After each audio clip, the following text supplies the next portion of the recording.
Imminent crisis approaching by the hour.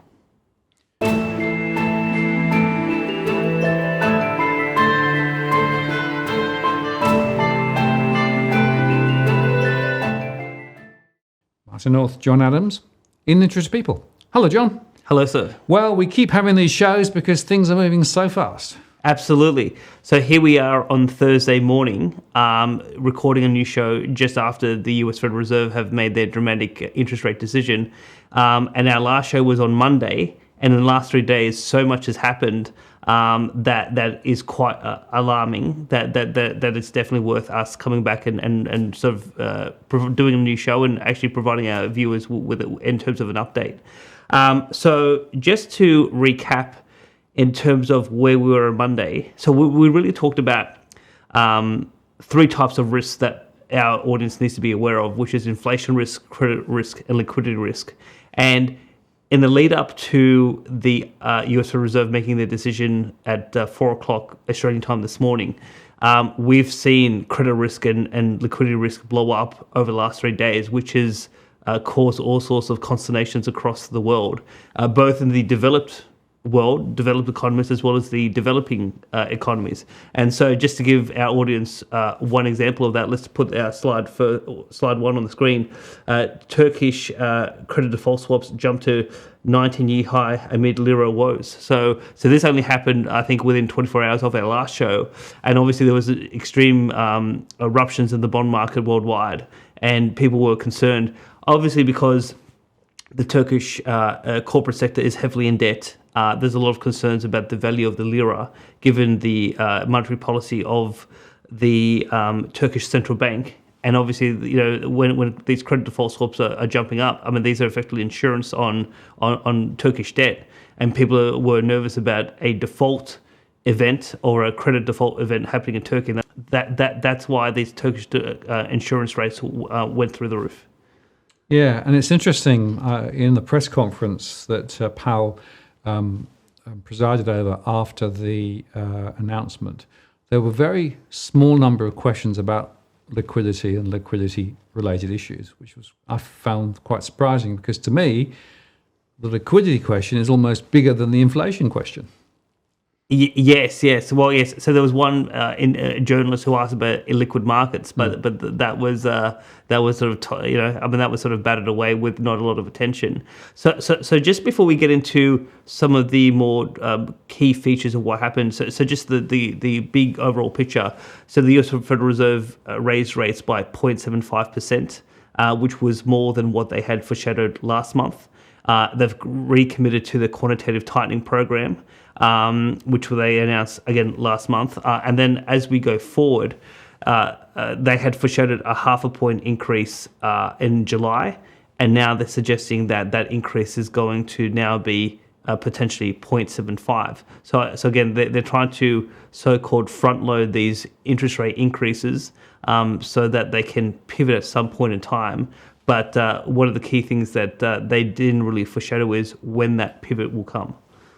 And it's interesting because the markets, of course, reacted quite positively because they interpreted it as, one, Powell finally recognizing that inflation was a real problem, right? But also their view was that he was signaling that he wasn't necessarily going to have massive amounts of big jumps. So in other words, we might get another one next month, but after that it would be a little less forceful. So I'm not sure whether that's actually the right way to read what he said, but that's how the market reacted. Yes. Now, before we get into what happened in the United States, the funny thing is I called you last night with some dramatic news coming out of Europe. Yep. So if our audience can cast back their minds to our last show, and we said that the Bank of Japan wasn't interested in fighting inflation and they were continuing on with their low interest rates and quantitative easing program, and that's why the yen had fallen. Well, what happened in Europe over the last 4 days? It was that these bonds were just these bond yields were getting out of control, and the ECB were extremely nervous of a credit risk event occurring, i.e. a sovereign debt crisis, which one of these southern European countries are defaulting because the interest rates were going too high too quickly. And so obviously we had a sovereign debt crisis in Greece, which was somewhat contained in 2012 in terms of the broader euro area, because Greece is a relatively small economy. Now, it caused a lot of pain for people living in Greece, as well as Cyprus, and we've covered those economies in previous shows. But just to give our audience a sense, now we covered this slightly in our last show, but just to recap, if we put on slide 2, Martin, we're going to see what happened over the last little while is the Italian 10-year bond rate peaked in the last 24 hours at 4.173%. And that was obviously causing significant concern among European policymakers that interest rates in the Italian bond market were getting too high, and they're getting to a point where the Italians were going to have serious issues in terms of being able to pay back the interest costs on their debt. And it wasn't just limited to Italy. So if we look at slide 3, we can see that also Spanish bonds and the Spanish government is also heavily in debt. Their interest rates went to 3.077%, and obviously a very large jump from say 2% to 3% in the last 2 or 3 days. So now, because these bond yields were rising in certain countries. Now, what the key point that our audience needs to understand about the Eurozone is that every country has the control of fiscal policy, whereas the ECB has control of monetary policy. And so that's why. So because of that fact, certain countries are running bigger deficits than others, and some countries have more government debt compared to others. And that's what these policymakers call fragmentation. So you're not having an equal effect across all in the entire Eurozone. And so some economies are responding more negatively to rising bond yields than others. Now, funny enough, because they were, now, just so our audience, again, can put this in context, it was only last week that Christine Lagarde from the ECB foreshadowed rate rises of 0.25% for July and September, with a stopping of the QE program. And here we are less than 4 days after the announcement, and she basically threw in the towel. So what happened in the last 24 hours was the ECB called an emergency meeting of their executive board to deal with this issue of these bond yields in Italy and Spain and elsewhere rising too quickly. And you know, I mean, obviously they were concerned about a credit risk event from occurring, and that they needed to get on top of that. Now, what did they announce? That they announced 2 interesting policy initiatives, which didn't go into a lot of detail, I have to say, from in terms of my point of view. But they basically said was that their emergency bond purchasing program, the redemptions from those bonds coming off the balance sheet will be reinvested in a so-called flexible way. So, but they didn't actually say what that actually means. But also they said that they have now commissioned the development on a quick timescale of a new anti-fragmentation instrument, which again, we don't know exactly what, in terms of what that means. So this was obviously reported in the mainstream press. So let's actually put slide 4 on the screen.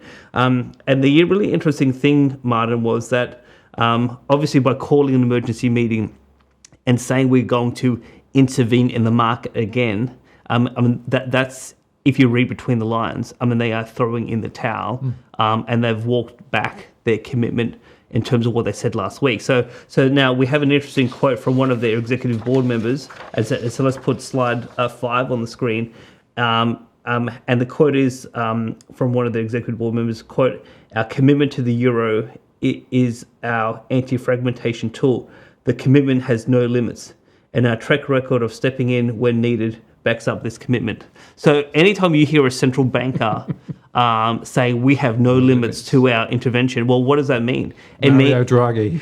Well, absolutely. It means that they are going to print and provide enough liquidity and keep these bond yields under control so that we don't have a sovereign debt crisis. And that is stunning to me, because obviously we've been talking about this so-called pivot, this surrender to inflation happening at some point later, and the Europeans could only survive for 4 days before they threw in the towel, and now they're saying we have no limits. Now, since this announcement, if our viewers go and look on their computers to bond yields in, say, Italy and Spain, they've come back down. So they surged up and they peaked at 4% and 3% respectively, and then they've come back down. So the bond market is calming down, and no doubt, without fully revealing their hand, I have no doubt the ECB has been back in the market buying bonds to basically try to keep the situation containable.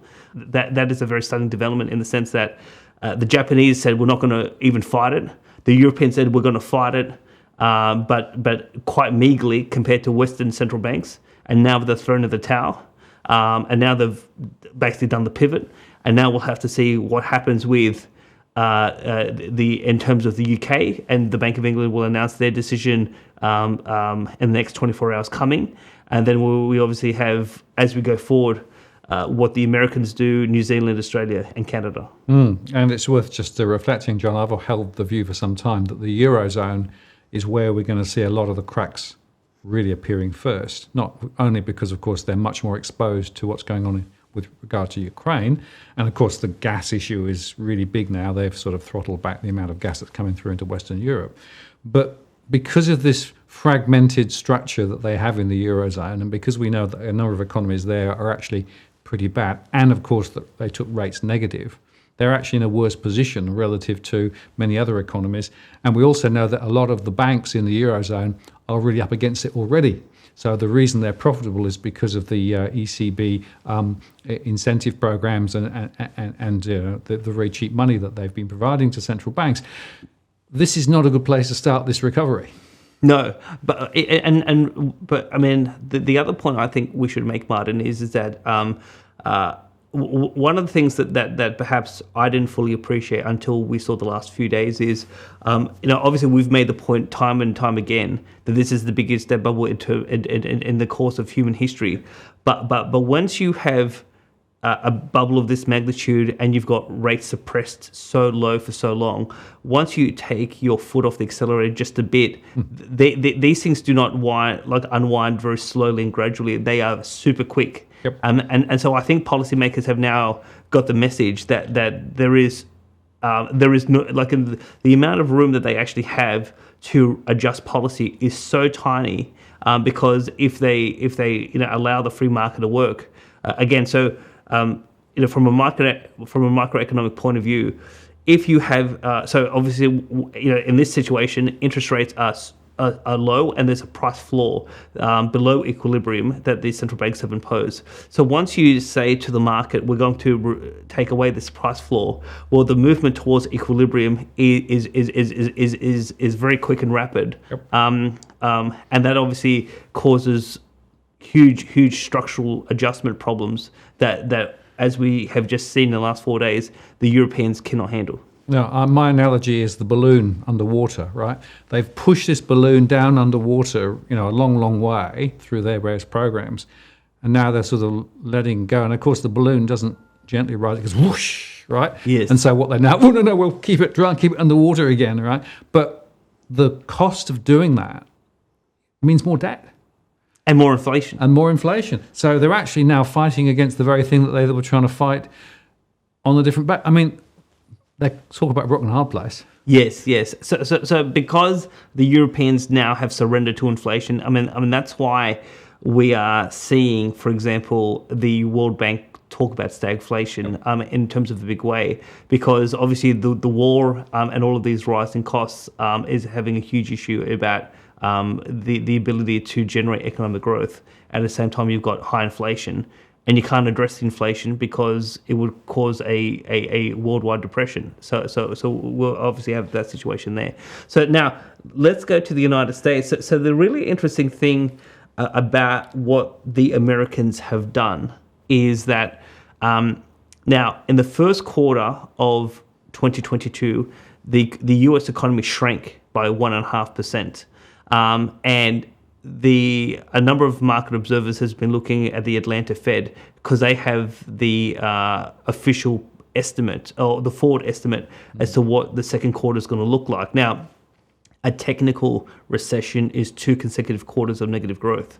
And so they started off around 2%, then they went down to 1.3%, 0.9%, And just before they met today, they came out with their latest estimate, which was 0. Yep. And so let's actually put slide 6 on the screen. And so this is actually straight from the Atlanta Fed's website, where they actually show that their latest forecast for economic growth for Q2 is 0. Now, why is it 0? The really interesting aspect of this is that in business investment is going through the floor. Yep. And perhaps there's quite a bit to do with the Biden administration but also in terms of particular sectors of the economy that were getting favorable treatment from the Trump administration are no longer getting that favorable treatment, and so that's why business investment is way down. And so what's holding the U.S. economy up? It's actually household consumption, Consumer. Yep. but also in terms of government consumption, and what the U.S. Federal Reserve, the Atlanta Fed, actually showed in their estimates is household and government consumption is actually slowing. At the same time, that business investment actually is falling off a cliff, and so we haven't seen a situation like this. Now, just for historical context, the last time the U.S. Federal Reserve raised interest rates by 0.75 was in 1994, and that triggered a debt crisis in Mexico. And it was only 7 months after that did the U.S. Federal Reserve they were forced to cut again. So we've seen this happen before: dramatic raise in rates, a debt crisis somewhere in the world who are too indebted, and the U.S. Federal Reserve is forced to reverse course. Now, I think they're going to reverse course faster than in terms of 7 months, but when you have a situation where you have so much household debt driving economic growth, and then you're going to dramatically raise interest rates in that environment, well, those households you're going to see household consumption go through the floor, and you're going to see economic growth, rather than just be in a small recession, it's going to be a very deep recession. And then we get into this problem, particularly about credit risk, because you're going to see a whole bunch of consumers and corporations that cannot afford these repayments in a high interest rate environment. And then we get back to what we were saying the other day about in terms of the pivot as to, do you continue to address inflation? And as we said, to address inflation, you need to get interest rates above the inflation rate. If inflation is 8.6, we need U.S. interest rates not at 1.5 or 1.75. We need them dramatically higher, potentially at say 9-10%. But they can't take it there. So they're in a real bind, and I think this rising rates dramatically in an economy that is actually tanking and going into recession, it's going to lead to this pivot very soon. And even though the Federal Reserve didn't give any clear indications that they were concerned about household consumption or economic growth, I think the facade that we're pushing today is going to evaporate extremely quickly. And it's interesting, the same day as the rate announcement, there was a retail sales data which was below expectations. So the markets were expecting a small rise. It actually was a little bit of a fall. So maybe retail sector is actually already falling. Yes. Now, so that we can give our context, give our audience some context about the US consumer. So let's actually put slide 7 on the screen. And here is CNBC reporting that household debt is nearing 16 trillion, and that is the highest ever in terms of nominal terms. Now, one of the things that we could say is that, particularly if you look at household debt versus income, it's perhaps not as bad. I've seen some graphs this morning. It's not as bad as where we were pre-GFC. But obviously, if you've got households with a record amount of 16 trillion debt, I mean, if you're rising it by an extra 1%, you're talking about an extra $160 billion of interest repayments that have to be paid very quickly. And obviously, does the consumer have enough savings to pay an extra $160 billion? Well, household savings in the US has gone through the floor. And I was again listening to some analysis this morning that's saying that household savings in the US is perhaps at one of its lowest points ever. So the US consumer is completely tapped out. At the same time, that you've got Jerome Powell saying that U.S. households are in, quote, good financial shape. And look here, because I was listening to it live at 5 a.m, and I nearly fell off my chair, waking up my children, thinking, what is this guy smoking? I mean, look, it's clearly detached from reality. And this is the type of statements that we're also seeing in terms of Australia, in terms of the RBA. But even if we go to slide 8, Martin, if we just look at credit card balances, I mean, credit card balances in the US spiked at $841 billion in April. And in April alone, those balances went up 20%. So think about 20%. So nearly $160 billion was spent on credit cards in 1 month alone in April. And why? Because households are doing it tough in the US. Incomes are stagnant. Savings are low. They don't have any more savings to basically spend on the in terms of all the necessary things that they need to spend on to in terms of getting by because of this inflation, and so they're resorting to credit cards, and credit card debt has gone through the roof. So for my mind, 20% growth in credit card debt in 1 month is an extraordinary statistic. And I'll just add to that, the buy now pay later sector has been booming in the US, but their share prices are way now down. Why? Because they're worried about delinquency and default in the buy now, pay later sector. Very interesting. Yes. Well, I mean, look, one can expect that may be an issue in Australia coming forward. I can tell you what it is. It's not an assumption. I can see it in my data already. And by the way, of course, APRA came out recently and has now started to include buy now, pay later debt in the debt calculation that banks need to do along with HEX, which is interesting. I'd have thought banks would have been doing that, but no, it doesn't seem that they were. Yes. So now, I mean, so as we go forward, Martin, our audience can expect bad news to be coming out of the US in terms of the household sector, and in terms of their ability to manage in terms of their household budget. So, and I have to say that as we get closer to November in terms of the midterm elections, I mean, this is going to be a political disaster for Biden in terms of the US Democrats, because where you have a situation where people are suffering because of inflation, and now they're being required to stump up an extra $160 billion in terms of, well, actually, technically speaking, it's probably north of $200 billion. If you think over the last few months, they've raised rates by 1.5% over three meetings. So that's north of $200 billion of additional interest that households are being expected to pay, and a lot of households just don't have that money to pay. So we're going to see consumption go through the floor in the US, and obviously one of the big points you've been making in your rounds in the Australian media is that when it comes to Australian mortgages, Australians prioritise paying the mortgage. Now, it is fair to say that in some US states they have the same mortgage laws as we do, where you can't just walk away from the mortgage. I mean, even if you sell the property, you still have to meet the obligation of the mortgage, or even if you default, you still have to settle that mortgage. But there are in other states where they have non-recourse loans, they're able to hand over the keys and walk away and leave the bank with that problem. And no doubt, I think we're going to see some of that behaviour that happened during the GFC happen again in the United States. Certainly possible. The jingle mail, of course, as it was called, was quite a feature of the global financial crisis. And it's just worth reflecting that there's been a significant run-up in house prices as well as the debt, right? And in fact, Powell in the press conference did actually say that he had a view that maybe house prices and the housing market needed to settle back to get supply and demand more in equilibrium, which to me was code saying he expects prices to slide back now. Very, very interesting. Now, what does this all mean in terms of Australia? So obviously, the RBA thought that they were forced to raise interest rates at the last meeting by 0.5. One, to show Australians that they were serious about inflation, but also to keep pace with central banks around the world. So now that the Americans have gone 0.75, I think we're confident saying that the RBA will raise rates by 0.5% at least on the 5th of July. Potentially, they could go more than 0.5. It could go 65 or 75 basis points. And again, we're seeing an environment of in terms of rapid rate rises given that we've got the second biggest household debt to GDP in the world, and for a lot of households across the country, I mean that's again spelling disaster.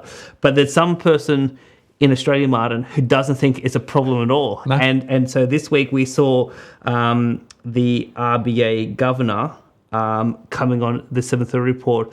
And it's very rare that he actually gives a public interview like this on national TV, but obviously, given the rapid evolving situation, he thought that he should.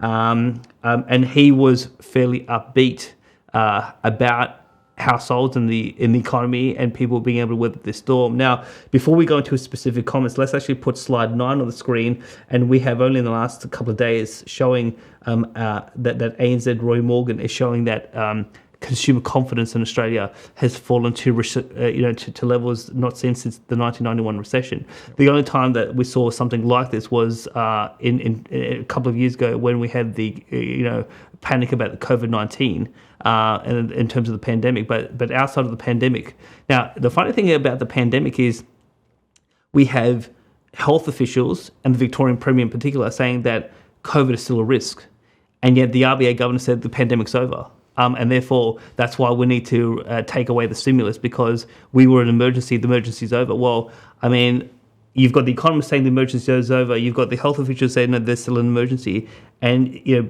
across government, there's a completely inconsistent position about what about where we're going here. But obviously, a couple of key points, and we're going to come back in a future show about some of the more specific points the RBA governor said. But a couple of key points that he said was that we did 2 shows ago, we talked about in terms of the debt sheet being sacrificed. Well, he basically said he conceded that some people did sign a mortgage based on this forward statement or this communication that no rate rise between 2024. But he said those people who did, and some of those people are our audience, that he said those people didn't fully understand what the RBA was trying to say. And the RBA apparently said that there would be no rate rise if the economy evolves with our expectations.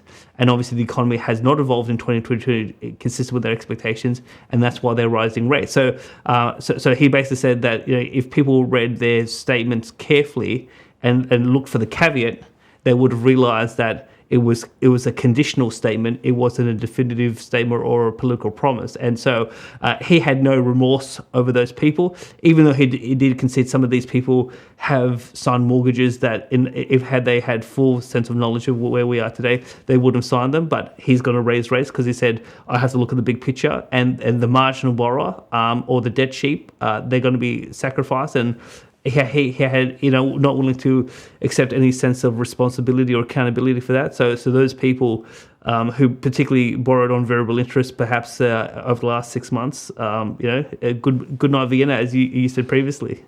Well, it is absolutely in line with what Ian McFarlane said the other week, right, in the AFR, that the marginal borrower is going to get run over by a bus, basically, and Lowe basically confirmed it.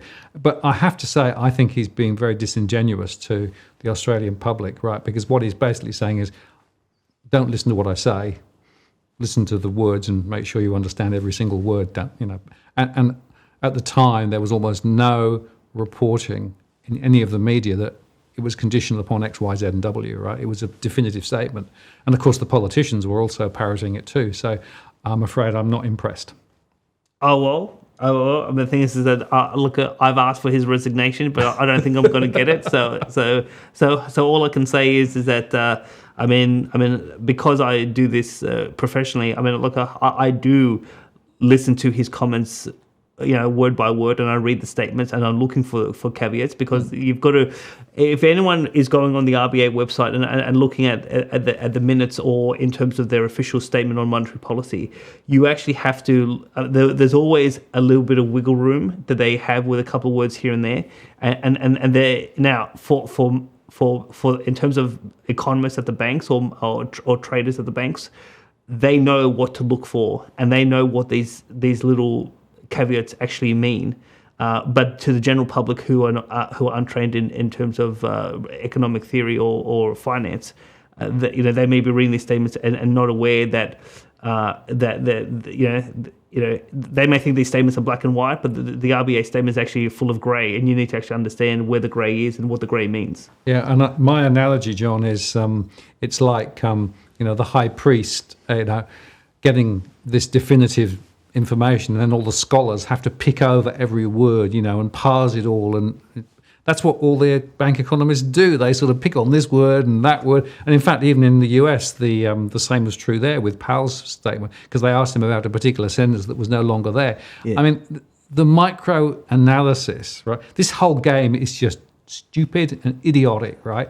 And I don't know how anybody who's a normal person would have any chance of actually understanding what this is going on. And it's like they signal things just quietly if you really look, and they give themselves wriggle room.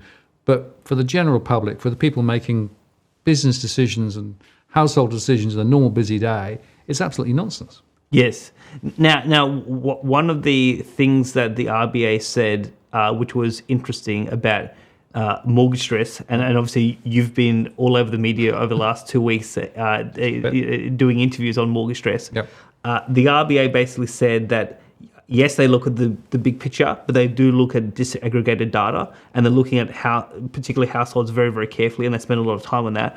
But they did say that their households over the pandemic built a war chest of $250 billion worth of savings, and that savings will ensure that the majority bulk of households will be able to absorb cost of living rises as well as interest rate rises. Now, funny enough, I couldn't resist. I actually emailed the RBA today with a series of detailed questions to really pin down about this $250 billion, and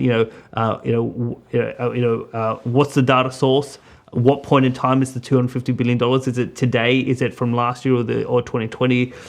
What is it? What is this data? What's this $250 billion consist of? Is it offset accounts? Is it savings? Is it cryptocurrency investments? Is it gold and silver bullion? What are we actually talking here? But also, I want to understand, because this is the key point you've made about what is the distribution. Yep. Because some households have more savings than others. So, do you know how many households have low to no buffer versus how many households have a very high buffer? And so we've put those series of questions to the RBA today, and it'll be very interesting to see whether they'll come back and actually provide some statistical answers as to this claim that there's a big $250 billion savings buffer. And look, I've been on about this for some little while. The 250 appeared through the middle of last year, and it came out of Treasury, I think. And of course, the Treasurer, Frydenberg, kept churning it up, right? And then it was actually repeated in a few other areas. But if it was 250 last year, we know that the savings ratios dropped dramatically since then, right? So it'll be very interesting to see whether they actually concede that, well, that was then, we're in a new world.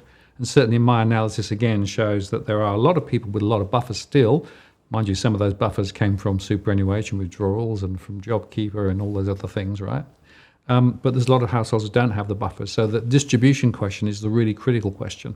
And I should be fascinated to see whether the RBA refers back to Hilda data from 3 years ago to try and actually explain the distribution, or whether they've got more up-to-date information on that buffer distribution. Because there's nothing detailed anywhere that I've seen that actually explains that statement and unpicks it. So it'll be very interesting to see whether the RBA chooses to respond or whether they choose to kick it through to the keeper. Yes.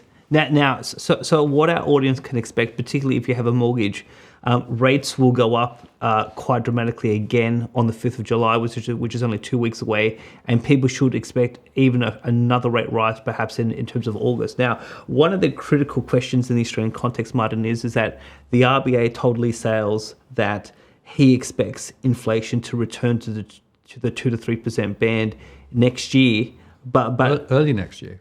So early next year. But the really interesting piece of information that came across my desk last night was ANZ actually put out a tweet saying, we don't agree with the RBA. So let's actually put slide 10 on the screen. And so here is the ANZ research group within the bank saying that we don't think that, I should say that we think that the 2 to 3% target band will be reached by 2025. So now, I mean, it's very interesting to understand this. Now, if the RBA was aggressive enough with interest rates, there is no doubt they could get inflation down to 2 to 3% next year. But you've got to dramatically raise rates, and so obviously, I think what the ANZ is signalling is that they don't believe that the RBA is going to meet the inflation challenge by raising rates aggressively enough, because households can't take it. So whereas Kukula says that household financial stress has never been lower, I mean, the ANZ is basically saying something quite different, because otherwise nothing would stop the RBA from dramatically raising interest rates more than they are doing now in order to meet it. So that as we go forward, it's going to be very interesting to see what the RBA's guidance on inflation is versus what the banks are saying, because in the last 24 hours we've seen a completely different message between the commercial sector and the government sector. And I wonder whether the banks are actually a little bit worried about their mortgage books and are therefore, drawing the story differently because of it. Because we know that some banks are saying still they don't think the Reserve Bank will be moving the rates up as high as even the Reserve Bank is now suggesting, right? And they're suggesting it might adjust quite quickly. So to an extent, are they protecting their mortgage books through their public announcements? There's an interesting discussion we should probably have at some point about the role of the bank economists and whether they are actually kosher about what they're saying or whether they have other conflicted interests. Yes, indeed. Now look, one last piece of information which was very interesting that came out of New Zealand this morning is that so we've seen that the Reserve Bank of New Zealand has been aggressively raising rates. They're up to 2%, so they've been going, over 2 or 3 meetings at 0.5%, going quite aggressively. And so even you've done some shows on your DFA channel suggesting that the mortgage debt problem in New Zealand is in some instances more acute than here in Australia. And so the Reserve Bank of New Zealand, as well as market economists in New Zealand, were expecting the New Zealand economy to grow in the first quarter by 0.6%, but lo and behold, it actually shrank by 0.2%. So let's actually put slide 11 on the screen. So what we are seeing now, there is some conversation this morning that in New Zealand this was driven partly by COVID-related measures being implemented, and that slowed down the economy. But even with those COVID-related measures, the establishment still expected the economy to grow. So now it's going to be interesting to see what happens in New Zealand, because what we know is, so we know that in the European Union, they only lasted 4 days before they gave up the fight with inflation. The Japanese can't fight it at all because they are so indebted. The New Zealanders said, no, we are going to fight it. And obviously the New Zealand economy is starting to shrink. And so if they continue on this course, they, in theory, could push the New Zealand economy into recession. And then the question is, if you go into recession, how much and how deep of a recession are you willing to go in order to fight inflation before you are willing to focus on economic growth and in terms of financial stability? So again, it goes back to this choice that we said in our last show is you've got this issue of credit risk, which is, in the case of Australia and New Zealand, can mortgage holders pay their mortgage? You have an issue in terms of liquidity risk, and we'll just say one very quick thing about this is we did have a liquidity risk event materialize in cryptocurrencies. So there was a crypto bank called Celsius on Monday night Australian time. They were offering ridiculous levels of interest on in terms of deposits. They were able to collect $12 billion of crypto deposits around the world. And then there was a run on the bank. And because it's an unregulated bank with no prudential standards like our commercial banking sector, they ran out of money. And so they basically imposed capital controls. And they basically said, well, no one can get their money out because we need to manage our liquidity so that we can meet our redemption obligations over time. Now, the problem with Celsius is that if they ever try to reopen the bank, what's going to happen in the first 30 seconds is everyone's going to go rushing trying to get their money before they can resume operations. And so Celsius is basically a dead duck sitting now, particularly because, for example, when a commercial bank in the traditional economy gets into trouble, there's either a capital injection from outside the bank, i.e. a bailout, or in the case of Cyprus, a bail-in. Now, no one's going to be injecting new capital into Celsius, so there's no bailout for this bank, this crypto bank. Now, are they going to do a crypto bail-in and actually take some of their deposited money to recapitalize the bank? Who knows? But I mean, this event about this bank going into a capital control freeze, this is one of the big reasons why Bitcoin has fallen to about, I think last night it got to about $20,500 per coin. Just over 20,000, right, which was significantly down. It did come back a little bit later once some of the news from the Fed filtered through, but crypto is way down from where it was, and people are now highlighting the fact that the total value of crypto universe, right, which was 3, is now 0.9. Yes. So cryptocurrencies have lost more than $2.1 trillion in terms of value. Yep. But one of the key reasons why Bitcoin fell 20% of the weekend is because of in terms of this liquidity event. Yep. So and you've been harping on about liquidity, and in terms of, so when liquidity runs dry, it then turns into a credit risk problem, and things can go quite bad quite quickly. And so while you and I tend to be focused on the more established economy, this liquidity event in terms of crypto has seen a huge collapse in terms of cryptocurrencies. And again, so there are some people now, a large platform called Coinbase, they've just slashed their workforce by 18%. They announced that in the last 24 hours.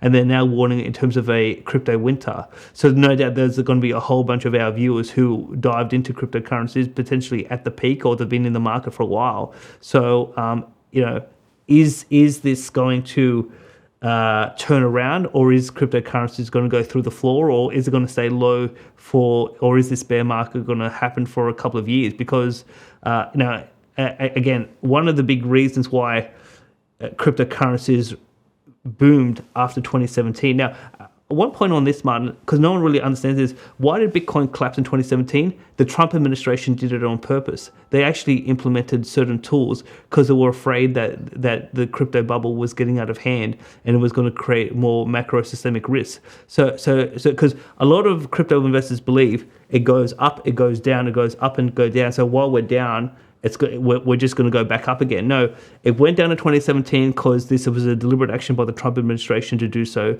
using a whole bunch of policy tools.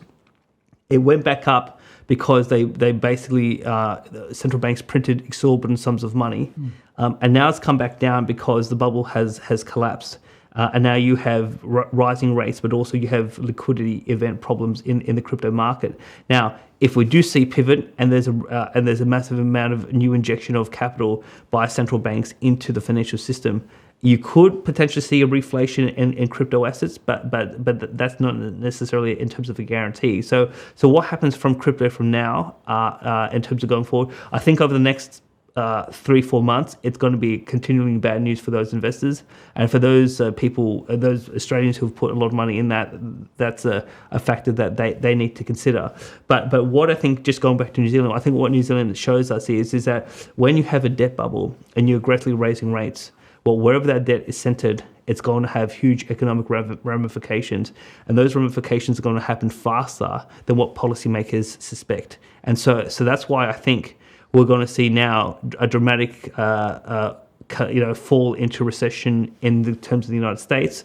I think a household consumption in Australia is going to fall off a cliff, and growth is going to dramatically slow down, and the inflation problem won't be addressed. And so again, they'll have this key choice between, do we press ahead with fighting inflation and risk credit default problems, or do we actually focus on financial stability and in terms of economic growth and surrender on inflation? So my big bet, and I'm happy to declare this, I've structured my personal portfolio around central banks surrendering on inflation. So we have the Japanese and the Europeans already quitting, and no doubt I think that the British, the Americans, New Zealanders and Australians will quit soon on fighting inflation, and then we're going to see certain parts of the financial market boom up, and there'll be certain asset classes will generate positive returns for investors, and then there'll be other parts of the market that will be very bad. And so that's obviously what investors have to consider is, the ultimate question is your bet inflation, deflation? And if you're betting on either side of that equation, there are some asset classes to in terms of select from. And obviously, if you get the call right, you're going to make a lot of money. If you get the call wrong, it's going to be quite a bit of misery. Yeah, or as I said the other day, good night Vienna, right? It could be quite serious. But I will just highlight again, John, I think it's really interesting that we could actually see the situation where you still have high inflation, but they have to take rates down again to try and tackle the liquidity, and instability issues. So you could actually have recessionary trends and inflationary trends dancing the same jig. Yes. That is a very interesting scenario, and I don't know how they might get their way out of that. Well, the only thing that we know from the 1970s is that when you get into that situation, you have to tackle inflation. Yep. Because if you don't tackle inflation, it'll get out of control, and then high inflation actually impacts your ability to generate economic growth in terms of business investment. So now that's why Volcker took interest rates almost to 20%, and so once this inflation problem really gets out of hand in the next couple of years, as I suspect it will be, what will happen then is, if we are to tackle inflation, we must embrace Harry Dent's deflationary depression scenario, and we can't just accidentally step into it like the GFC. We have to consciously, actively know we're going to drive unemployment to 30%, and we're going to bankrupt millions of people, like not only millions, billions of people around the world. So you've got to shrink this debt bubble from north of $330 trillion to maybe taking it down 40-50%. That is the solution. I still can't find anyone in this country who has in terms of the gumption, in terms of doing so. Fun enough, in the last 24 hours, I've had a couple of private messages with Tarek Brooker, who you do a show with, in terms of on your DFA channel. And I said to Tarek, I've had these conversations in Parliament House behind closed doors. I have said to them, you need to collapse the bubble. And I can't find anyone in Parliament over the last 10 years who thinks it's a winning political strategy. So it's a very dark environment that we are now in. We are, particularly in certain parts of the global economy, it's already reached crisis point in the last 4 days. That's why they're surrendering to inflation, and that's why these problems are going to get worse in Japan and Europe. And obviously, we're going now into a situation where Australia, US, New Zealand, etc., will go into a recession. And I think the recession is going to come quite quickly. And then the question is, well, once we are in recession, do they pursue the inflation fight, or do they give up? And what does that mean in that environment? And I think for a lot of middle-class families, it's going to be a very nasty couple of years coming. Yeah, John, I fear you're correct on that. We'll just have to see how it travels. And I guess we'll be back very soon with the next exciting installment, because one thing you can say, this ain't boring. Exactly. Thanks, John, for your time. Thank you. Martin North, John Adams, in Interest of the People. We'll see you next time.